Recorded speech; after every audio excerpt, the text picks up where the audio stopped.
Hello, happy January 11th. We are back. I am post shower. This is what I look like. This is what I actually look like. Mildly albino. I have no color in my face, and that's fine because I'm not here to look pretty. We're here to read the Word of God. And I'm doing it. I don't care. I'm like, I really want to go to bed. No, I've committed to reading this with you guys until TikTok no longer exists. So we're reading. Once again, we're in the big old 1800s pictorial King James Bible. Please grab yours in whatever translation you have and read along with me. We are in Genesis chapter 11. And the whole earth was of one language and of one speech. And it came to pass, as they journeyed from the east, they found a plain in the land of Shinar, and they dwelt there. And they said to one another, Go, let us make brick, and burn them thoroughly. And they had brick for stone, and slime had they for mortar. And they said, Go to, let us build us a city, and a tower, whose top may reach up into heaven, and let us make us a name, lest we be scattered abroad upon the face of the earth. And the Lord came down to see the city and the tower, which the children of men builded. And the Lord said, Behold, the people is one. Is one. The grammar always gets me. The people is one, and they have all one language.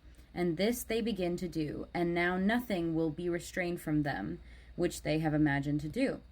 Go to, let us go down, and there confound their language, that they may not understand one another's speech. So the Lord scattered them abroad from hence upon the face of all the earth, and they left off to build the city. Therefore is the name of it called Babel, because the Lord did there confound the language of all the earth, and from thence did the Lord scatter them abroad upon the face of all the earth. These are the generations of Shem. Shem was 100 years old, and begat Arphaxad 2 years after the flood. And Shem lived after he begat Arphaxad 500 years, and begat sons and daughters. And Arphaxad lived 35 years, and begat Salah. And Arphaxad lived after he begat Salah 403 years, and begat sons and daughters. And Salah lived 30 years, and begat Eber. And Salah lived after he begat Eber 403 years, and begat sons and daughters. And Eber lived 34 years, and begat Peleg. And Eber lived after he begat Peleg 430 years, and begat sons and daughters. And Peleg lived 30 years, and begat Reu. And Peleg lived after he begat Reu 209 years, and begat sons and daughters. And Reu lived 32 years, and begat Serug. And Reu lived after he begat Serug 207 years, and begat sons and daughters. And Serug lived 30 years, and begat Nahor. And Serug lived after he begat Nahor 200 years, and begat sons and daughters. And Nahor lived 29 years, and begat Terah. And Nahor lived after he begat Terah 119 years, and begat sons and daughters. And Terah lived 70 years, and begat Abram, Nahor, and Haran. Now these are the generations of Terah. Terah begat Abram, Nahor, and Haran. And Haran begat Lot. And Haran died before his father Terah in the land of his nativity, in Ur of the Chaldeans.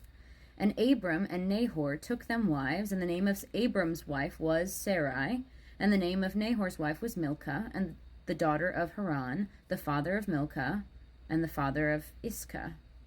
But Sarai was barren, she had no child. And Terah took Abram his son, and Lot his son, the son of Haran, his son's son, and Sarai his daughter-in-law, his son Abram's wife, and they went forth with them from Ur of the Chaldees, and go into the land of Canaan. And they came unto Haran, and dwelt there. And the days of Terah were 205 years, and Terah died in Haran. So, this is where we finally get to one of the Bible's most integral, main human characters, Abram. And if you're thinking I'm mispronouncing Abraham, no. If this is your first time reading the Bible, this is a character named Abram who will later have his name changed to Abraham. Lots of characters in the Bible have their names changed.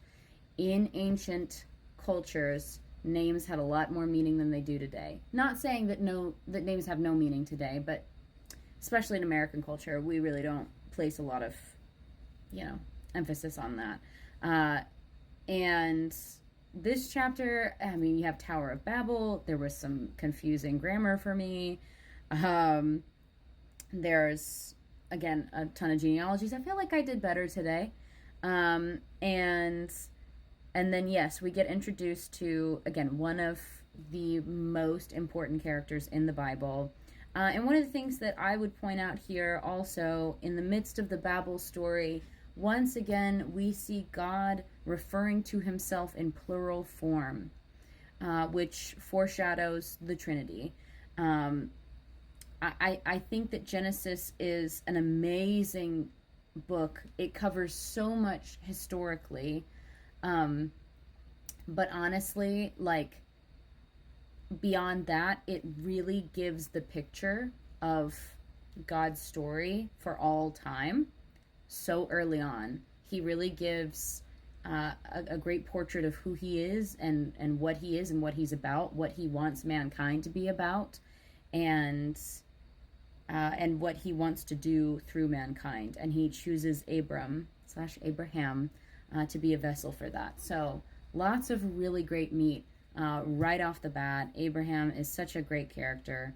Um, he's gonna really mess some stuff up in the next chapter, so that'll be fun. But yeah, happy January 11th, and again, I'll be here until TikTok isn't a thing anymore. So see you tomorrow.